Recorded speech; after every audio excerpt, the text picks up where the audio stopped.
back to the Little Bit Out West podcast.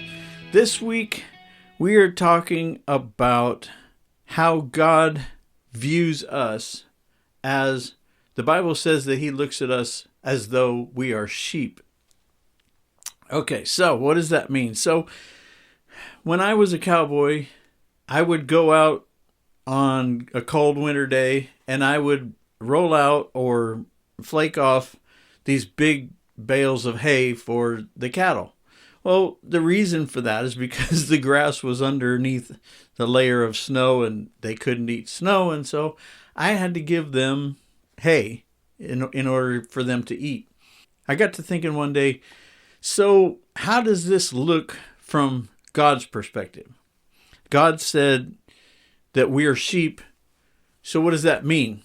All right, so a sheep farmer, a shepherd, he takes care of his sheep.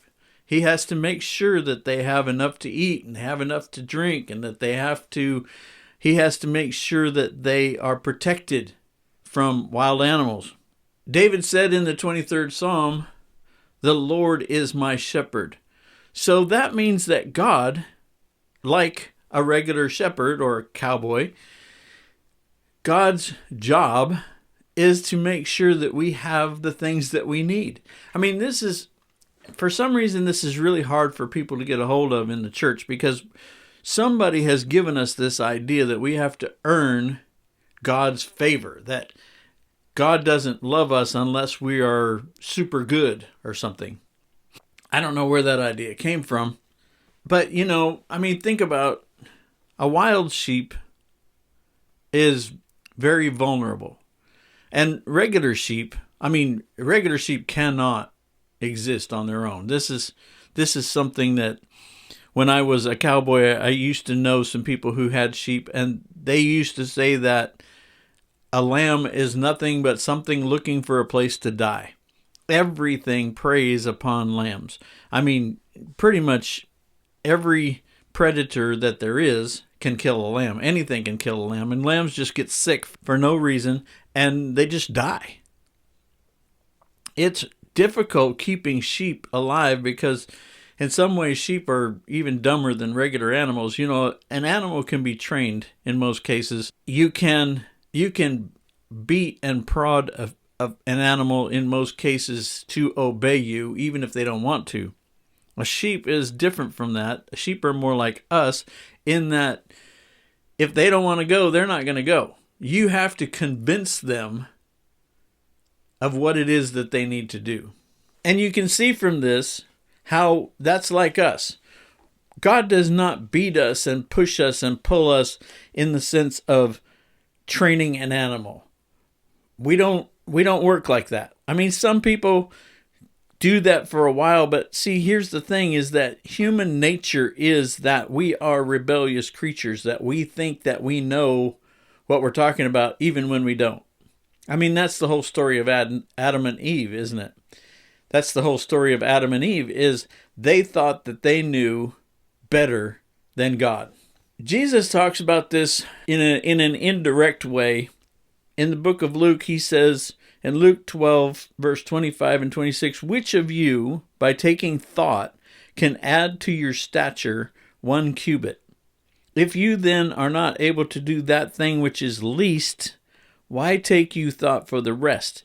This is a ridiculously profound statement. You got to think about this for a minute. We gloss over this. We read it. It sounds like church language. And so we're kind of like, oh, okay, take thought for this, whatever. Jesus just said that if you can't make yourself taller, then why do you think that you can take care of yourself? I mean, wait, what? He's saying that making myself taller is less easier than taking care of myself. He's saying I could make myself taller easier than I can take care of myself. That's what he just said, right? I mean, that's what we read. Why in the world do we think that it's up to us to take care of ourselves? I mean, I understand because, you look at your bank account, you look at your life, and you feel like, I need to get up and go do something. Just as a for instance, the last 5 or 6 years, I've been spending my summers golfing more than taking care of my yard. And now my yard is at a point where I really have to I really have to put in some effort to get it under control. And so I understand completely this idea that we have to do things, that we have to make things happen. But Jesus keeps telling us, no, you're a sheep. You're not that smart. You need to recognize that and lean into my shepherd is going to take care of me. We have to lean into this area of, I don't really have the ability to take care of myself. This is something, as you get older, you start to learn when your body starts to not do the things that it used to be able to do, you start to realize, wait a second, I'm not as capable as I used to be, and it doesn't seem to matter how hard I try. I can go and exercise, and the more I exercise, yes, I get stronger, but it also hurts a lot more than it used to. I don't repair the way that I used to. I don't think this is how it's supposed to be, but here's the thing, it is the way that it is. And at a certain point, you have to admit to yourself, and sometimes it takes until you get injured or old or something before you start to say, you know what, maybe I better trust God. Maybe I better lean into resting in God. The reality is even when you're 25 years old, the things that you think you can do, you're really only playing at doing those things. It's like a kid who wants to be like his dad, the truck driver, and so he has a truck and he plays with his truck in the sandbox. It doesn't mean he can drive a truck. That's kind of the way we are in our life. We feel like, hey, look at what I'm doing. And the reality is that we're just kids in a sandbox trying our best to get the job done. I always think of a kid who tries to vacuum the floor, and no matter how hard he tries when he's little, he just does not do a very good job. But the mom or the dad comes in and finishes the job and makes it turn out okay. This is the way we are with God.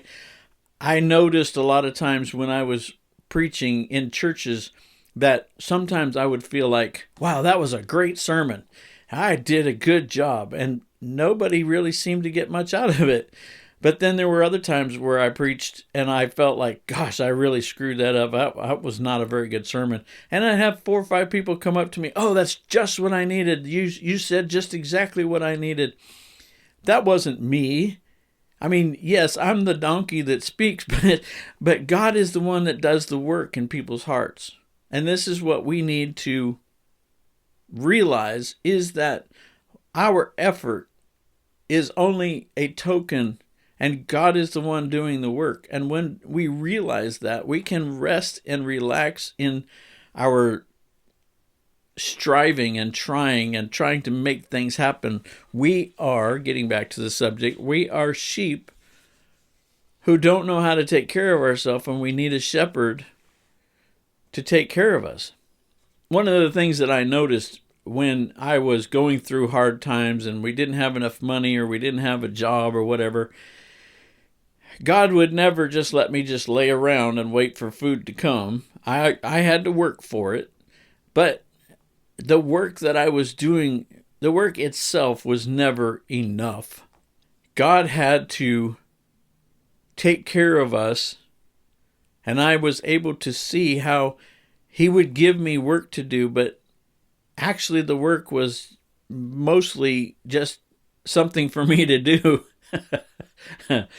Because honestly, the job that you do, even if it provides a lot of money, what you find out is that you pay for that in strife and in stress and in all kinds of different emotional ways that really is not worth the money that you get. Even if you get a lot of money, you're going to pay for that.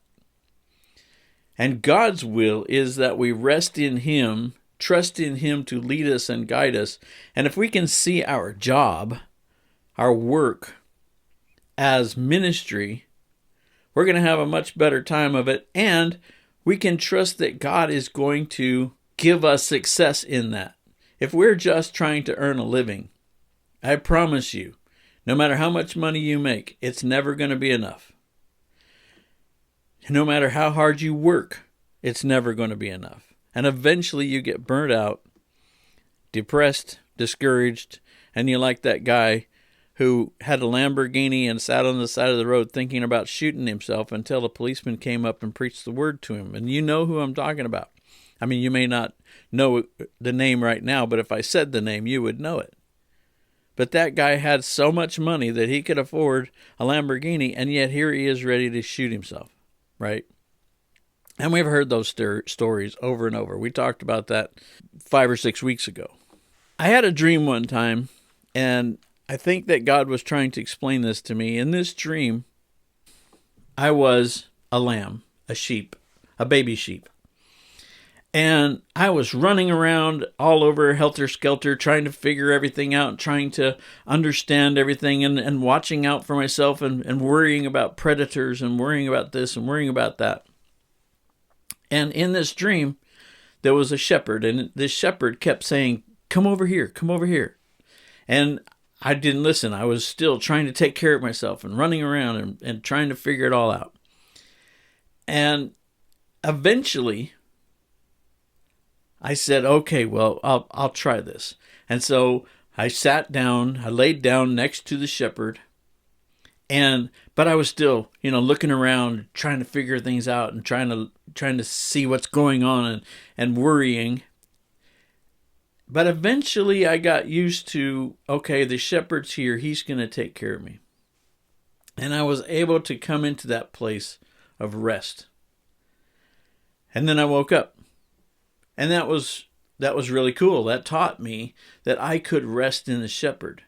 But then I had the dream again. And in this dream, this time, what happened was, just as I started getting comfortable sitting next to the shepherd got up and he started walking.